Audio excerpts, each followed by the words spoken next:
According to TMZ, Diddy might get released from jail, and he could officially be coming home in a crazy decision nobody saw it coming. If this happens, Diddy will make history by beating all charges if he actually wins his appeal when the feds threw everything at him. At a time when other powerful men in the Epstein files still haven't been convicted, Diddy walking free means all his enemies might be cooked. Sean Diddy Combs is pushing to have his prison term cut short. Diddy could be eating dinner at his home tonight. Sean Diddy Combs' lawyers argue a judge wrongfully sentenced their client by considering more serious charges than what he was actually convicted of. Just last year, the world watched Diddy get hit with crazy allegations and charges, and he beat most of on the property as well as going through the home, a couple of them still in cuffs. We don't know what exactly they're looking for. A jury of 12 New Yorkers acquitted the hip-hop mogul. He could have gone to prison for the rest of his life. He was acquitted of traffic. He was acquitted of RICO conspiracy. He was found guilty of hiring these and transporting them across state lines.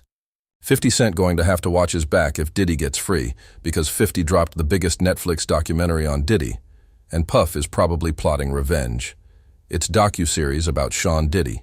Combs is making headlines for its never-before-seen footage. The footage is part of a 4-part docuseries. Sean Combs: The Reckoning. Does he know y'all have this in the doc? I wouldn't doubt you know. No matter what nobody said, let's just here or there. Y'all are not working together the right way. We're losing. We should have knew Diddy had a good chance of getting out of jail because the industry started to change their tune over these last few weeks. Did y'all notice how his industry friends started suddenly showing support for Diddy when they was quiet at first? Like Usher, Young Miami, J. Cole, and other celebrities just randomly started singing Diddy's praises. Was that a coincidence or not? I don't have anything negative to say about Sean Combs because my experience was not what the world has seen. Like me and Puff, we hadn't had no problem for years even after that, it was cleaned up quick and we was in a good spot. I can't speak to nothing that I don't know of. I can only speak to the person that I met, my Diddy man. I know ain't with that. And we be in the hood. You know what I'm saying? Be running on in the hood. So the running the trains on the butt, I don't know about the watching the while you doing the other. You know what I'm saying? But as I say, the freak-off party, I get that because he on the G. Y'all know y'all was doing that in the hood too. The trap. Don't be acting like we had it. It's like 10. It was like 4 of us is saying Diddy is a no Diddy. No, that's all I'm saying. Because you know what it is. I know people be lying and I know how far lies be going. You heard? I don't believe how the gangster, then he's a billionaire, and then those two saying that I'm like my why the. Okay, but this is the point. This is the point, right? He say free Diddy is still a no Diddy. People who are unfamiliar with the legal system are wondering how would Diddy be able to get out? Well, the answer is this. A judge could decide to release him for one reason, the First Amendment. There's a good chance that Diddy could be eating dinner at his home tonight. A free man.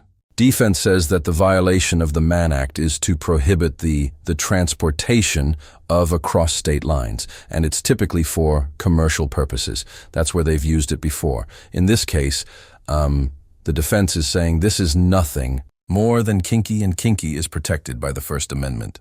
Now, that may sound crazy, but I'm going to read you something from their brief. Listen to this. They say freak-offs and hotel nights were highly choreographed performances involving the use of costumes, role play, and staged lighting which were filmed so Combs and his girlfriends could watch this amateur later. Production and viewing of this sort is protected by the First Amendment and thus cannot constitutionally be prosecuted.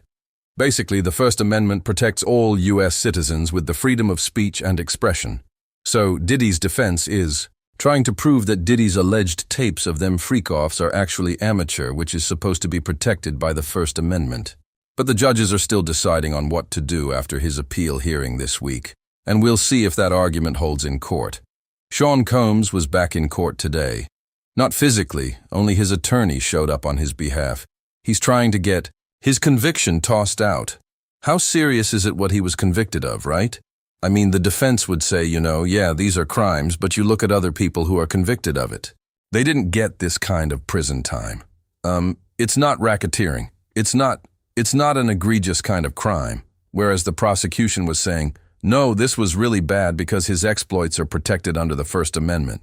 Here's what the judge said in court a few moments ago.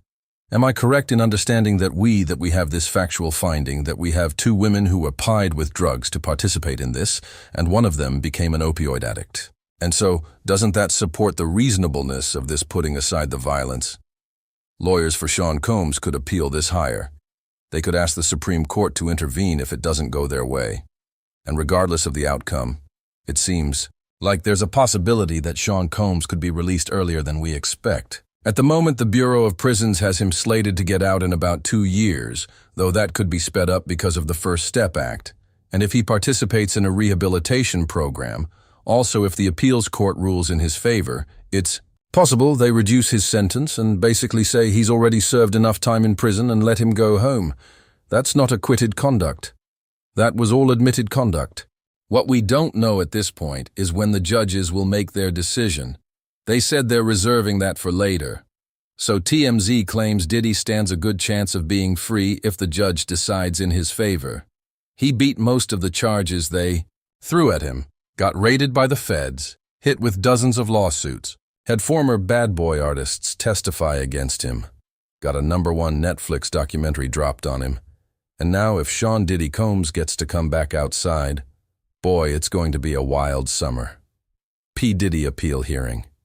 It happened this morning. I just got out. Let me tell you something. You've been hearing for weeks.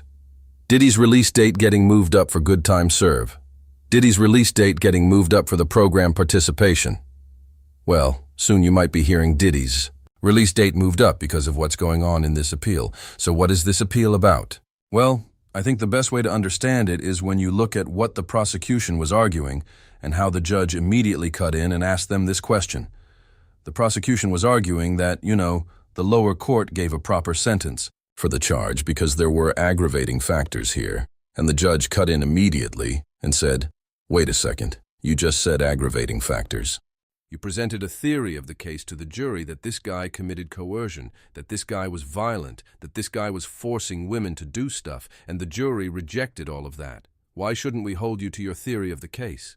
When you hear the questions that the jury was asking, when you consider the fact that this is longest sentence ever given to a defendant in a manic case with criminal history similar to Diddy's, nobody ever got a sentence this big. You have to consider the very real possibility that what the appeals court don't just cut sentences.